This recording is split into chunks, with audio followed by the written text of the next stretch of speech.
addiction isn't always about the substance. It's about the void that the substance fills. I remember being young and watching my mother smoke cigarettes. She'd have this long, skinny cigarette hanging from her lips, and that cigarette would wobble when she talked, but it would never fall. And she'd squint one eye, wrinkling up her whole forehead, using every muscle in her face to try to keep from choking on her own secondhand smoke. And I remember thinking, why would anyone want to look like that just to smoke? I hated seeing her like that. And I didn't understand anything about cancer. I didn't understand anything really about addiction. See, all I knew was that smoking made my mother look mean, ugly, and different. But addiction is mean, and it can get ugly. Okay, so now let's fast forward. I'm 14.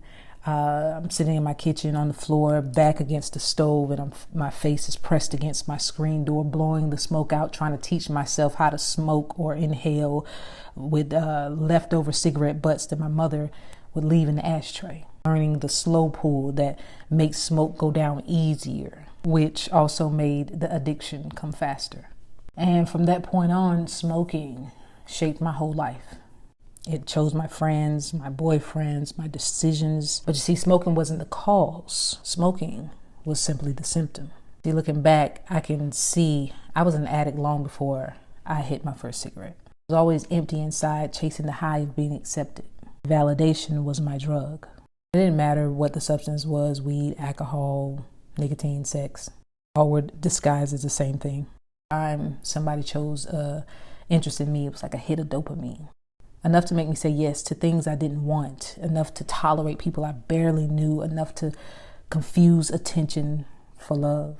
You see, the substances weren't the addiction. They were cover for the void that I didn't know how to face. A void created by never being told I was enough. So I kept settling for people who would smoke with me, drink with me, because that's what connections looked like to me. They were transactional, temporary, and fleeting. And every time the high faded, I went searching for it again. I wasn't addicted to smoking. I was an addict who needed smoking to be motivated. I wasn't addicted to sex. I was an addict who needed sex to feel love. I wasn't addicted to alcohol. I was an addict who needed alcohol to feel anything at all.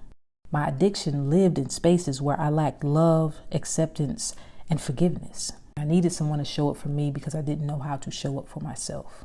And it wasn't until this past year when I ended up completely alone, no husband, no friends, no distractions, just me, that I finally had to face those demons. And I learned that addiction is not always the person you see stumbling on a corner. It's a high-functioning wife, the well-dressed mother, the dedicated teacher. It was me. Underneath every addiction is a longing to be loved, to be accepted, to be forgiven, and to be seen.